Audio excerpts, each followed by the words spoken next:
Good afternoon, everyone. My name is Lydia Olson, and I'm the technical specialist for the Massachusetts Rivers Alliance. Welcome to the Rainwater Readiness 2025 Stormwater Workshop webinar series.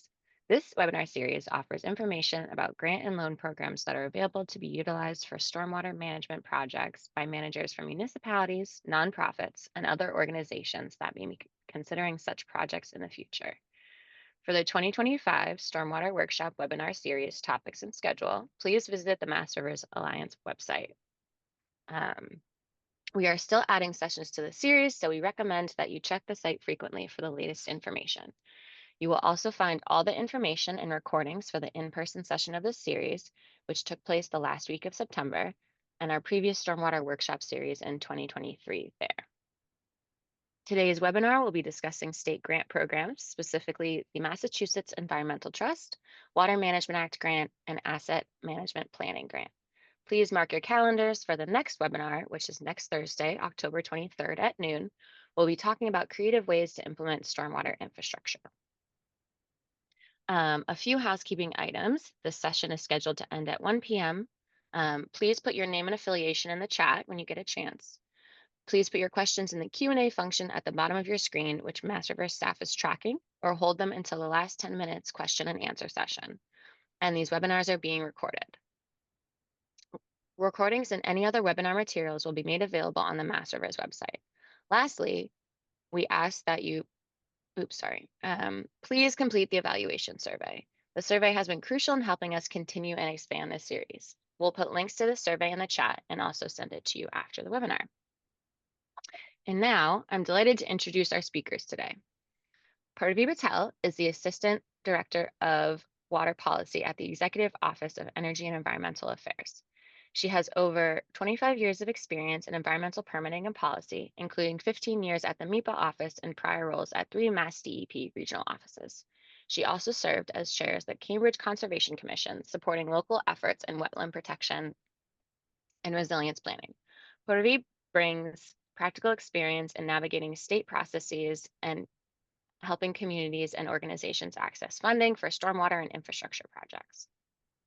Jen Urso is an environmental analyst with the Water Management Program at the Department of Environmental Protection. Jen has worked for Mass DEP for 28 years, 15 of which have been with the Water Management Act program. She administers the WMA grant, the M36 grant, and the Ipswich grant. She holds a BS from Bowdoin College and a master's in environmental planning and policy from Tufts University. And lastly, Aiden is a program associate with the Massachusetts Clean Water Trust at the Office of State Treasurer and Receiver General. Aiden was born and raised in Western Massachusetts. He graduated from Colgate University in 2023 and worked in consulting until joining the trust as a program associate in July 2024. So I am going to stop sharing my screen and let Purvi take it away.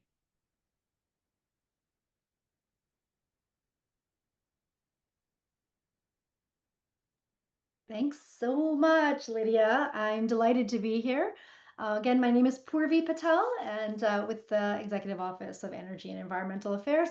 I am giving this presentation on behalf of Kim Tillis, who is the director of the Massachusetts Environmental Trust program, who could not, unfortunately, be here to give this presentation herself. So if I may defer some of the questions to her once she returns. Okay, so what is the Massachusetts Environmental Trust? It's a grant-making program that supports organizations working to protect and conserve marine animals and fish, as well as restore river and estuarine ecosystems. It was established in 1988 by the legislature with a $2 million settlement after violations of the Clean Water Act in Boston Harbor. And it's housed at EEA and operates without tax dollars or legislative appropriations with the oversight of a non-paid board of trustees. So how are the grants funded? This is really important because this program is funded largely and primarily through the 4 environmental license plates available through the RMV. And so I'll just take you through some of those plates in the next few slides, and through donations. So these are really critical ways that the that the trust gets their funding. And a really critical component is the support and advocacy of members like you, watershed organizations, nonprofits, municipalities, in whatever manner is appropriate for promoting the MET program. And so soliciting some of the funding, the donations, and also for purchasing of those license plates. So going through these next few slides a little quickly, this is the right whale plate, which was the first plate. It funds this amazing amount of work performed by the Division of Marine Fisheries and Center for Coastal Studies for large whale and sea turtle conservation programs. If you hear about whales and other mammals being rescued on coastlines, a lot of this effort is funded by MET programs. So you see here the North Atlantic plate, and there's two roseate terns here, so different iterations of those plates. Similarly, we have the striped bass plate, and we are right now in the midst of an auction you can go onto a website and submit your bid for one of 20 specialty plates, striped bass specifically. So these, the funding for the purchase of these plates goes towards certain specific measures to support and protect striped bass. And then we have the Leaping Brook Trout plate. The proceeds go to protect and restore rivers, streams, and coastal waters, in concert with a lot of the efforts of Mass Wildlife. And lastly, the Blackstone Valley Mill plate, which signifies the importance of urban rivers and streams, which we should always keep in mind too. We have a lot more of those in the Commonwealth.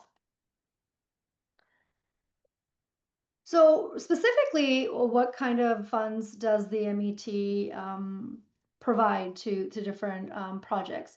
So environmental advocacy, educational and conservation activities focused on improving aquatic habitat. So not only coastal projects, but also inland projects as well. The Mass Environmental Trust looks to fund projects that may not be able to acquire funding through other means. And so they look for those innovative projects that sort of there's a gap where the funding is not available. Also threatened and endangered marine species, their protection and conservation. Specifically for this webinar, we were asked to look at some of the past projects that were funded that were stormwater related. Some of the ways that the grants were used were to find new, greener, cheaper applications for wastewater and stormwater management, and helped organizations develop on-site methods to control stormwater that would be effective, as opposed to these larger, expensive, conventional underground piping.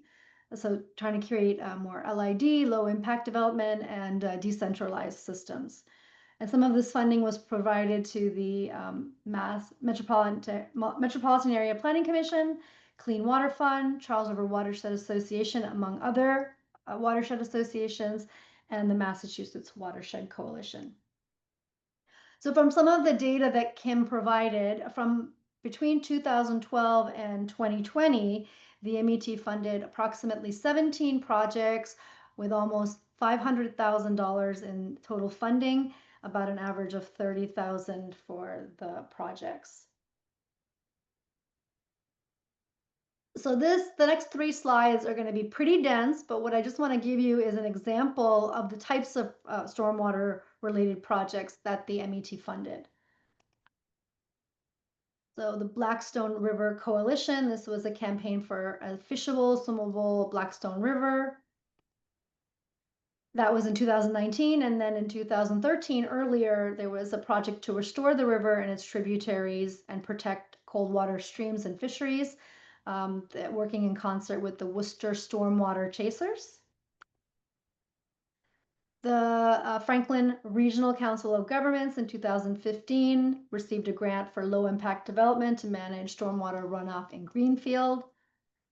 Groundwork Lawrence in 2011 received funding for their urban tree canopy um, program. The Mystic River Watershed Association in 2018 received a 3-year grant for phosphorus reduction.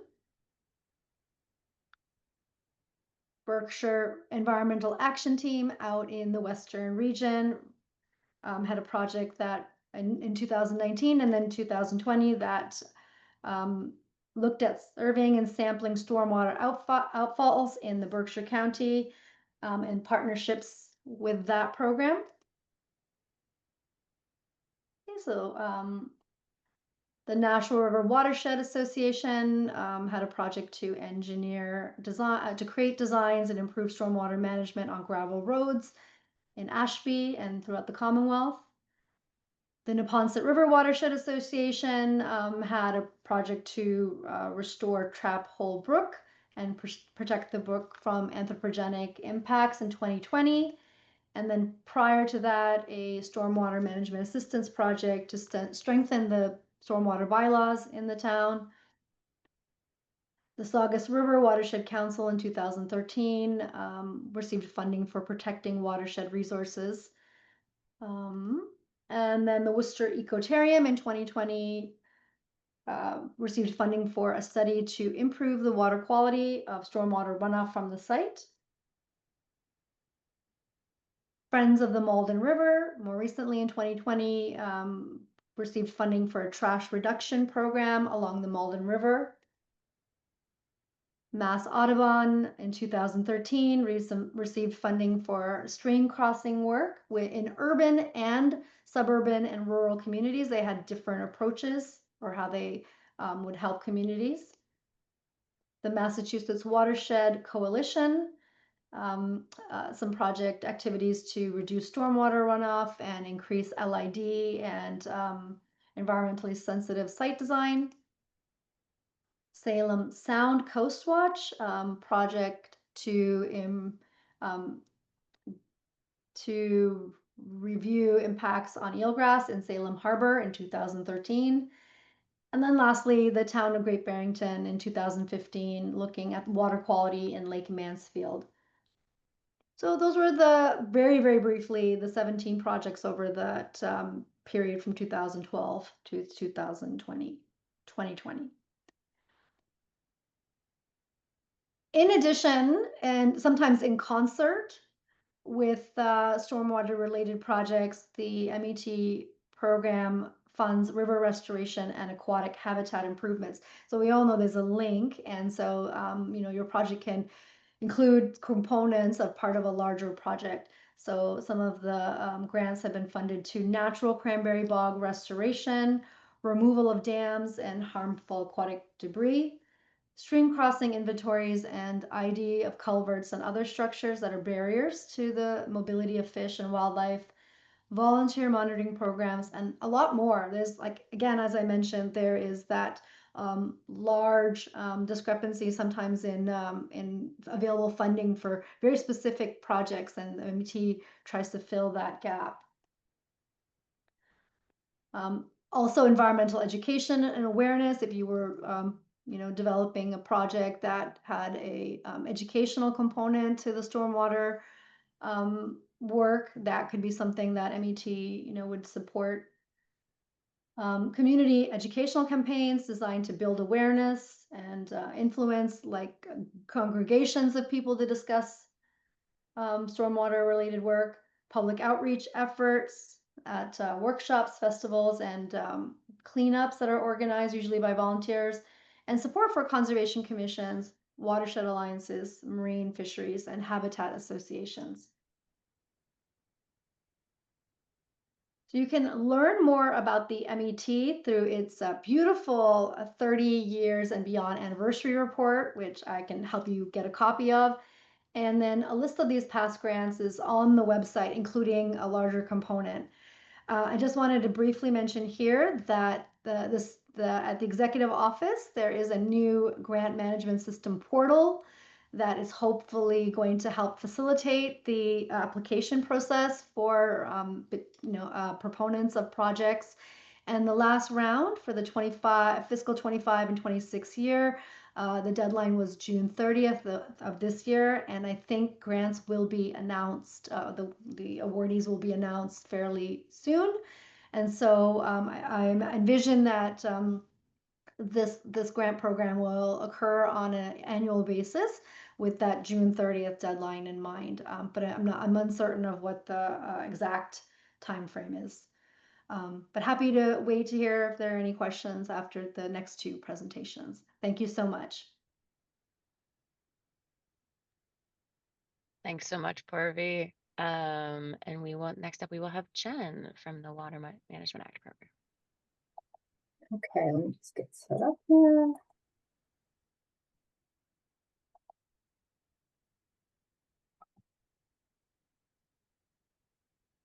Can everybody see my screen? Yes. Okay. Is it in presentation mode? I can't tell. No. No. Okay, hold on. Slideshow. It is not showing up in presentation mode. Let's try this. There we go. Is that better? Can everybody Yes. see that? Okay. Yep, you're all set. Great. So once again, my name is Jen Darso. I work for the Water Management Act program at the Mass DEP. I administer 3 grants through that program. And today I'm just going to give you a brief overview of how you can fund stormwater projects through a Water Management Act grant and also potentially get mitigation credits in your Water Management Act permit with these stormwater projects. So first thing, a little background on the Water Management Act grant. This grant was started in fiscal year 2013 because of some changes to the Water Management Act regulations. The funding source is the state capital fund. We were receiving about $2 million a year for the Water Management Act grant. We also split this money with the M36 grant. Until 2025, we were reduced down to 1 million. So funding is getting a little harder. The current requirements are that the public water system must have a valid Water Management Act permit or registration, and there is a 20% financial match for all projects. It doesn't have to be funding, it could be in-kind services, it can be purchase of a particular piece of equipment. We're pretty flexible on that.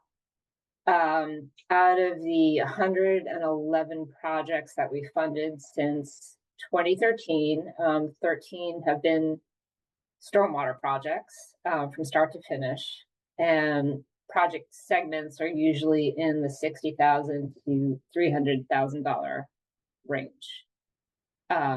So what do I mean by project segments? So because the Water Management Act is out of the capital fund, we have a really short time frame between when we can advertise, award grants, and get a project done. Usually by the time grants are awarded, you only have about 6 months. So stormwater projects are usually a multi-year kind of application.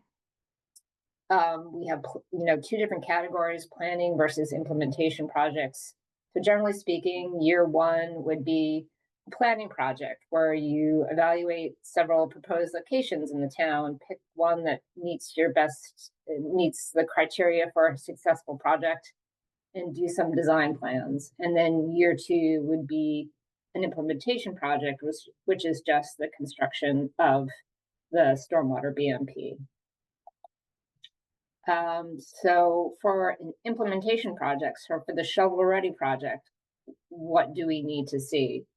We need a discussion of the project strategy and viability. We need project designs of sufficient detail to allow us to evaluate it. It needs to be prepared by a PE.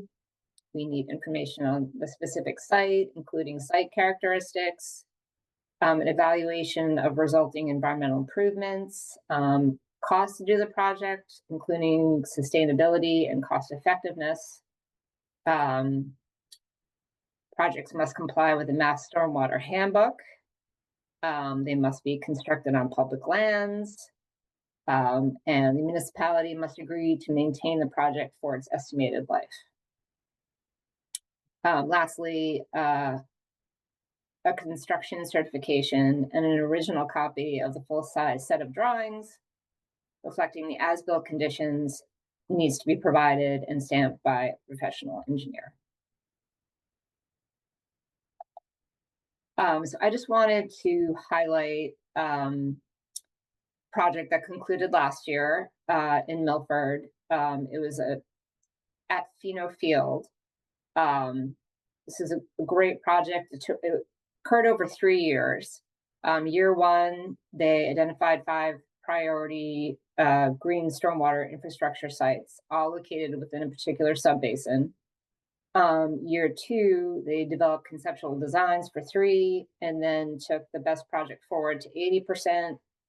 And then year 3, they actually implemented the system, which intercepts the flow from a 52-acre drainage area, which was 60% impervious, to reduce stormwater pollution and increase groundwater recharge in the Charles River. The system is sized to capture and infiltrate 11.4 million gallons per year.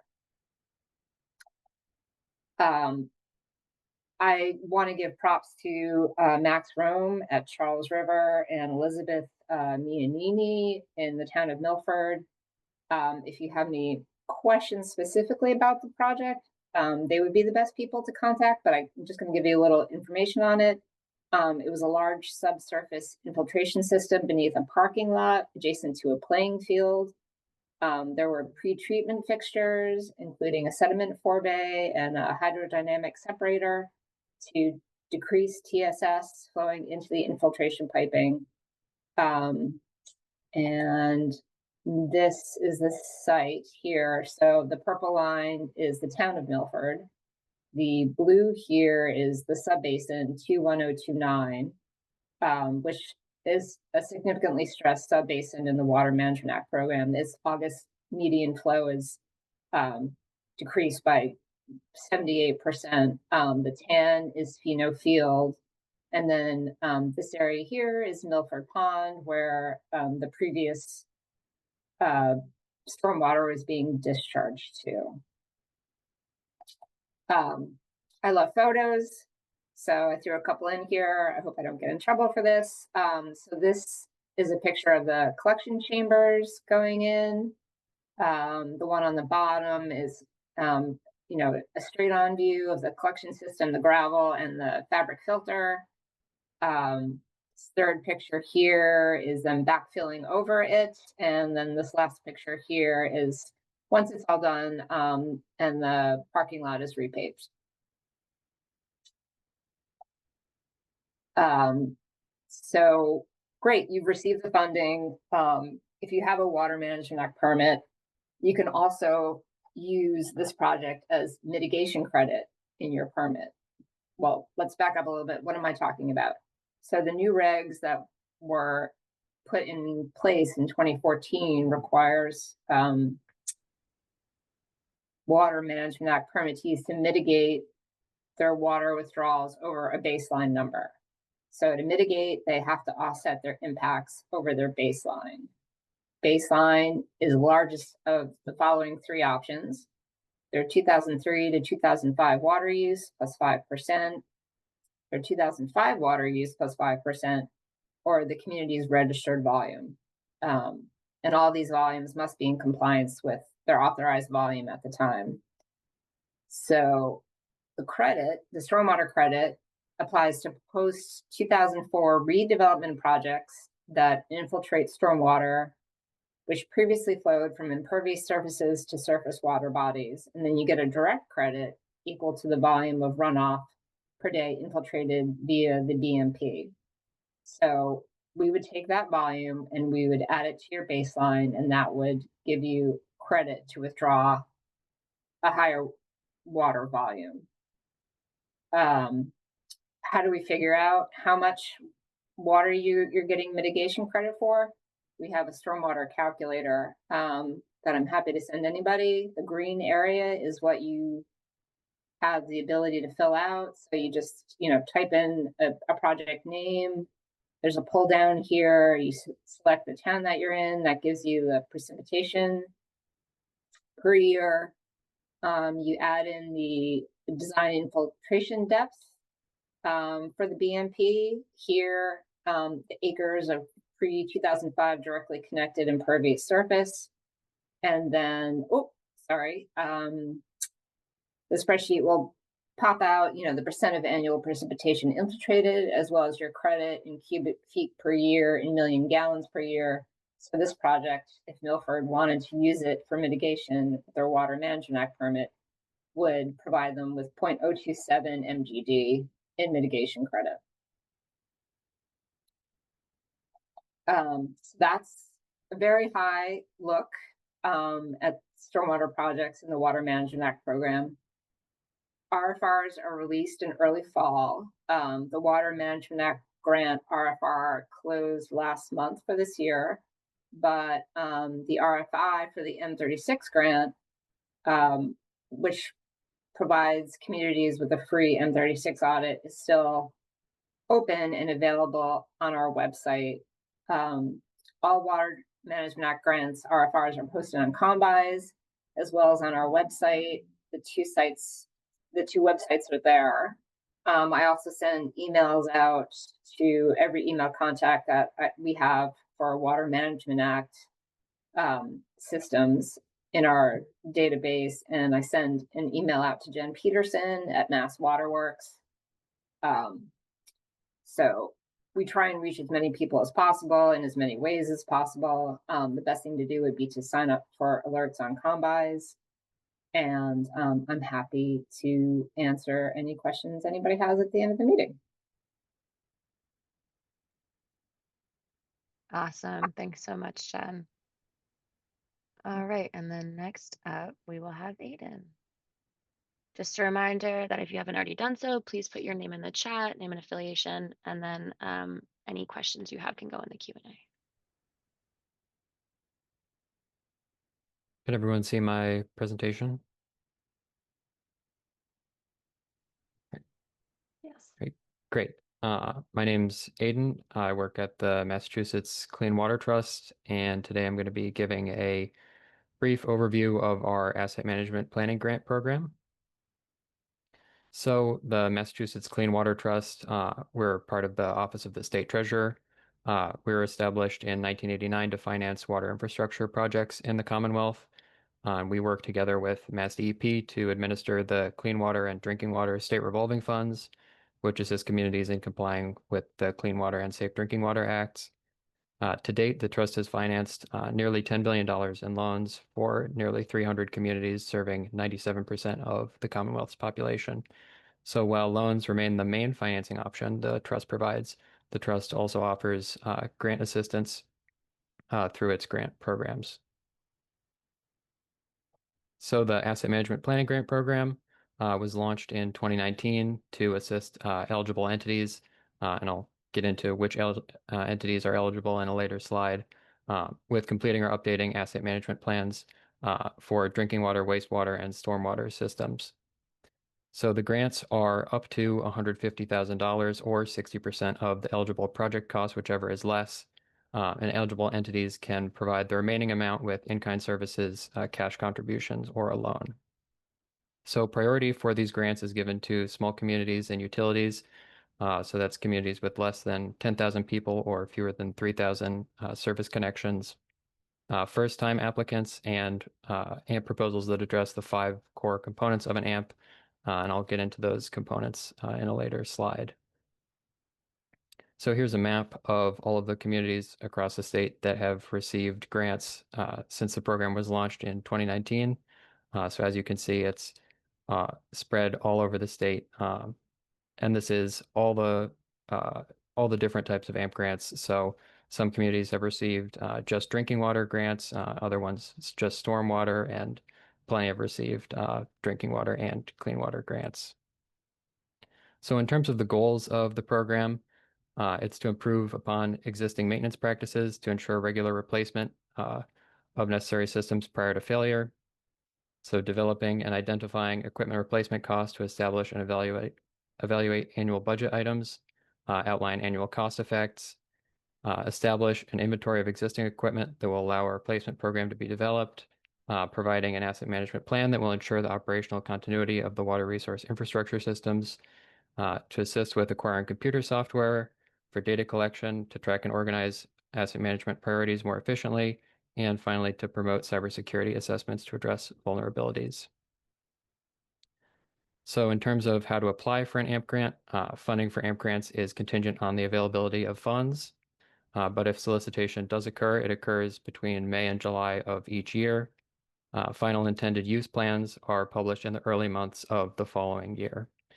And submission of the grant application and final scope of work, if you're included on the IUP, would be required by early October of that year. So applications for all SRF programs, including the AMP grant program, can be submitted to MassDEP at this link. MassDEP handles the application part of the process, and I can paste that link into the chat after this presentation. So AMP grant requirements, eligible applicants are all municipalities and public wastewater districts that manage a stormwater system. And applicants are limited to one grant per utility per IUP cycle, so that's per year. And the applicant must address all 5 core components and include a full report. AMP projects are expected to be completed within 2 years of the date the grant is awarded, and eligible costs for reimbursement are limited to those needed to complete the 5 core components. And what are the 5 core components? The first is asset inventory and condition. So I don't want to read out all of this, but creating inventory, verifying available information, level of service, establishing level of service goals, assessing performance data, communicating with staff and the public, criticality risk analysis. So that's a determination of critical assets, cybersecurity assessments, likelihood and consequences of failure. And then life cycle cost analysis, and a long-term funding strategy is the 5th. And then an additional eligible cost is asset management software. So that's limited to 1 time per applicant. And that's only for first-time purchases, not for replacement or subscription fees for existing software. So here's an example of an AMP stormwater project that was funded. This was included on the 2021 IUP for the town of Ayer. They're awarded a $72,000 asset management planning grant. Total project cost was $121,000, and they met the difference with cash contribution as well as in-kind services. So some of the activities that the town was able to perform through the grant were updating and improving the town's existing GIS data by expanding the number of assets on record. They completed a condition assessment of all of the town's stormwater infrastructure, criticality analysis that developed a priority list of assets and a secondary list of assets that helped prioritize activities in 5-year cycles. And they developed a capital improvement plan for stormwater infrastructure that assisted the DPW in proactively planning for system improvements. And I have a quote here from Ayer's DPW director, which highlighted the impact that the grant had. He said, just the sheer number of assets that we need to maintain, it was really a help towards the town understanding. So when we spoke with him, he really highlighted that there wasn't a great grasp in the town beforehand of just how many assets they had because they didn't have a comprehensive list of everything. So once they were able to catalog everything through the grant, it made it much easier to communicate to the town leadership just the sheer number of assets that they had to maintain and what that would cost. So that led to the town implementing an enterprise fund that they were able to use going forward to help fund stormwater infrastructure improvements. So if you need any more information or details, I have a list of contacts here. Again, we work together with MassDEP, and my email and phone number are listed there. I'm the main contact for the Asset Management Planning Grant Program. So feel free to reach out if you have any questions. And I can also answer questions now because we're at that point. Yes. Thanks so much, Aiden. Yeah, so Anna, is there anything in the Q&A right now? Because it looks like we have one question in the chat. So, Anything in the Q&A, so maybe start with the one in the chat. okay. Wonderful. Well, first of all, thank you all so much for presenting. Hopefully a lot of people here learned something. Sorry, something just popped up on my screen. So this is from Ivan Usak, and this is for Purvi at MET. Have there been stormwater projects funded since 2020? I don't know the answer to that question. This was the information that I was given so far, Ivan. But what I do know is that because of the MET's sort of unusual status as a trust, where it doesn't require funding from EEA specifically, it's funded through the license plate and by donations, they have a lot of flexibility and autonomy in how they administer the grant. So I think there was a hiatus around the time of COVID, and some kind of like some factors that I'm not aware of like how the MET was handled at that time. And so I think that the last year and then this year is the reinitiating that grant programs. And I don't think that there were any specific stormwater projects funded, but I don't know exactly. Okay, wonderful. Thank you. So I'll give it a couple minutes to see if anyone else has any other questions, but I also actually have a question for you, Purvi. So there's obviously a lot of different grants for stormwater funding through the state, and all the different aspects. What if someone has a stormwater project? Why should they apply to the MET? Like, what kinds of projects do you guys fund versus all of the other different stormwater related grant programs? Thanks, Lydia. Yeah, it's going to be those projects that are not able to apply to other grant mechanisms. So Okay. there's sometimes there's really a clear, like if you are doing X, Y, or Z, there's a clear mechanism for you to apply to that grant program. And MET tries to capture the smaller projects that are not necessarily going to get funded. There's no de minimis, and actually, I don't know if there's a cap. And again, that funding changes based on what they get from the license plates and from donations every year. So, and then the auction that we have now. So that funding will be, part of a I'm losing my word, part of a budget to like apply for the next year's round of grants. I wanted to add something to Ivan's question, but I totally blanked on what I wanted to say. So I'll just try to pause and think if I can remember. Okay, thank you. And then there also is a follow-up question from Ivan. He says, of the 3 programs presented today, only MET funding is available to nonprofits. Is that correct? Others are specifically for municipalities, or can some of the other programs also be applied to nonprofits? And throw that out to the group.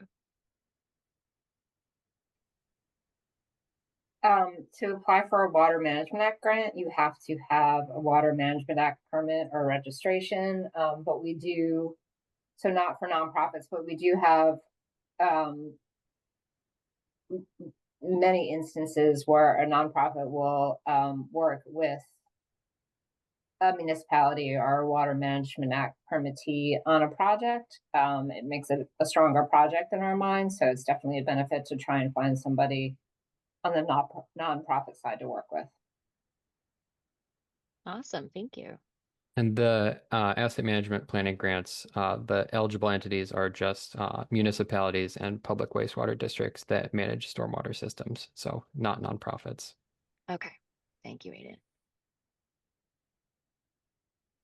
Great questions. Yeah. Wonderful. I'll give it another minute in case anyone's typing currently. But if not, we can maybe end a little bit early and everyone can get some time back in their day, which I know is always useful for people. And I put in the chat, Lydia, the link to the Massachusetts Environmental Trust website and how you can apply for those grants through the new grant management system. So that's going to be effective for all types of grants that come from the Executive Office of Energy. And I think other sister agencies like DCR, DOER, they can also use that portal, but I don't think that it's a requirement for other sister agencies right now. Okay, wonderful. Thank you so much. And we'll make sure to post that link on our website as well when we put up all the resources from this session. Great. Okay. Oh, hang on. Question from Matt Dyer. Are there any grants to assist municipalities with clearing waterways and culverts?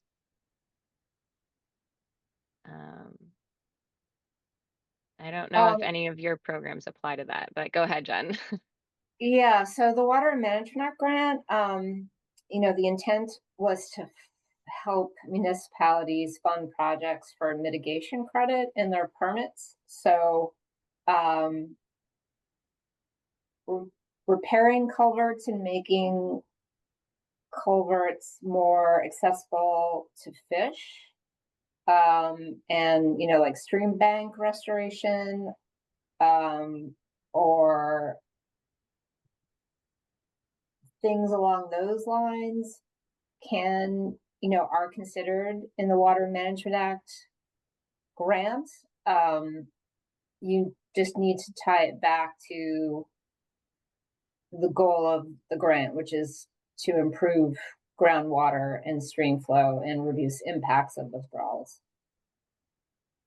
Okay, thanks, Jen. Matt, if you're interested in waterways and culverts, you might want to also attend our Dam Busters program. Just a shout out for that. But I know there is through DER, there's a culvert replacement municipal assistance grant, which is now available through the Eco One Stop. And I'll put the link through that in the chat. And we're going to have a session on the Eco One Stop grant programs later in a few weeks. So if you want to attend that to learn more about Eco One Stop, you're welcome to. Lydia, I was going to second that DER program, but also if there's a strong resiliency component, then the MVP, the Municipal Vulnerability Preparedness program might be an option for grants as well. And awesome. they do have a set aside for rural communities too, to make sure that they have access to funding. Oh, wonderful. Yes, and MVP will also be in that Eco One Stop program, our program session. So I encourage you to stop by that webinar as well. Okay.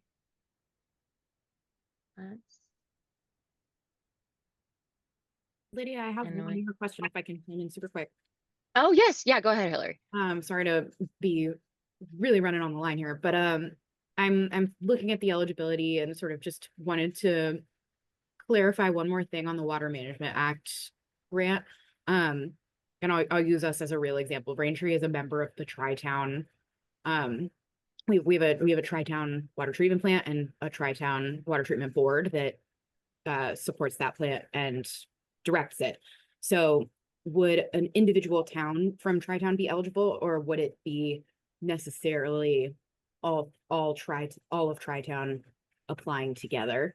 And does that apply generally? Like if there's, I'm thinking of Abington, Rockland, other communities where shared water resources.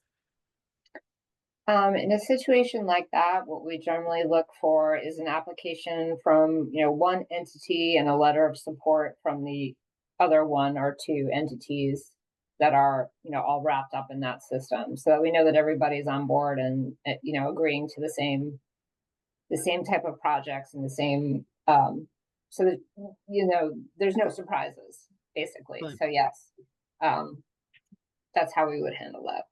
Great, thank you. Thanks, Hillary. Okay. Yes, and Purvi just put in the chat that since Kim Tillis couldn't be here today, she's the MET director. You can also email her and she'll pass along anything to Kim. Okay. Wonderful. Well, if I don't see anything else. Okay. So I will call it there. And if you have any other follow-up questions, you can feel free to contact either me or Anna at Mass Rivers, and we can pass them along to Purvi, Aiden, and Jen. Or I found them on the Massachusetts websites, so I'm sure you can find them as well. So thank you everyone for coming. Thanks again to our wonderful speakers. And yeah, everyone have a great day, and hopefully we'll see you at the next webinar.